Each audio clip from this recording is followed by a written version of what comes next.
जिस प्रकार भूकंप ऊंची अट्टालिकाओं और भवनों को गिराने की शक्ति रखता है, उसी प्रकार ये जातिवाद एक सुदृढ़ और संगठित समाज को नष्ट करने की शक्ति रखता है। जन्म, रंग, भाषा, जाति और वर्ण के मतभेद आने वाले युगों में मानव समाज के सामने नित नए संकट उत्पन्न कर सकते हैं। अभी हमको कोसी में किसी ने प्रश्न किया था कुछ महीने पहले कर्म या जन्म, ब्राह्मणोचित कर्म करे वो ब्राह्मण ऐसा। तो मैंने उत्तर दिया था कि पहले हाथ का जन्म होता है या हाथ के कर्म का, पहले सिर का जन्म होता है या सिर के कर्म का, पहले नाक का जन्म होता है या नाक के कर्म का।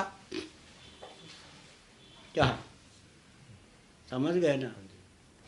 हाथ का जन्म होगा तब तो हाथ का कर्म करेंगे ना, सिर का जन्म होगा तब, बुद्धि का जन्म होगा तब तो बुद्धि से क्या काम करेंगे। तो जन्म पहले होगा बाद में कर्म होगा ना, बिना जन्म के कर्म कैसे? अगर जन्म होने के बाद कर्म आवेगा ना। यहाँ श्रीमान जी समझा रहे हैं कि पहले जन्म होता है, कर्म तो बाद में आता है, यानी जन्म की महत्ता है।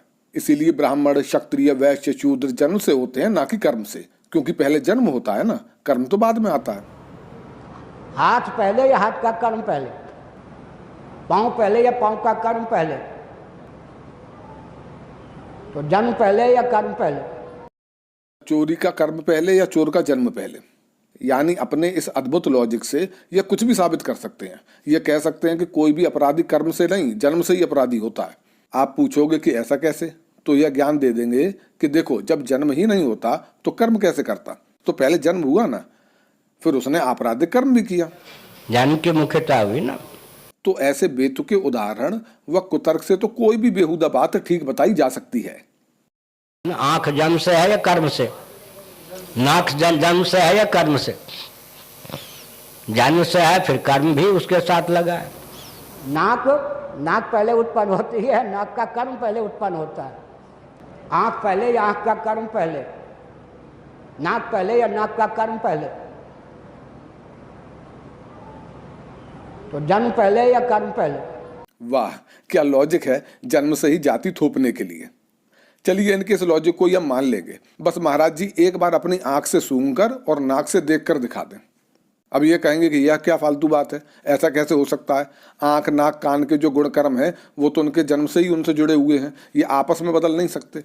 लेकिन भाई, जिनको तुम शूद्र बोलते हो वो वैश्य, क्षत्रिय, ब्राह्मण का कर्म भी कर लेते हैं। ऐसे ही अन्य जातियों वाले भी एक दूसरे का कर्म कर लेते हैं।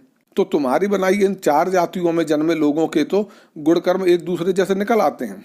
तो नाक से देखना और आंख से सूंघने की बात करने से ज्यादा बड़ी फालतू बात तो यह है कि कोई आंख और नाक के कर्म का उदाहरण देकर अपनी बेतुकी जन्मना जाति व्यवस्था को सही ठहराने की कोशिश करे। इन दोनों में आपस में क्या लॉजिक है, क्या रिलेशन है, क्या चीज फिट बैठती है? कुछ भी नहीं।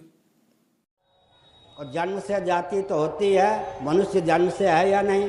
पशु जन्म से है या नहीं? पक्षी जन्म से है या नहीं? गाय को आप जन्म से गाय मानोगे या कर्म से? नहीं, यहाँ यही बहुत बढ़िया बात है। शेर को आप जन्म से शेर मानोगे? शेर अगर खूंखार भी ना हो तो उसको शेर मानोगे या नहीं? अच्छा, बंदर को? हमें गधा क्यों कहूँ, गधा को? इन सबको तो आप वृक्ष को कब मानोगे? वृक्ष आप जन्म से मानते हैं।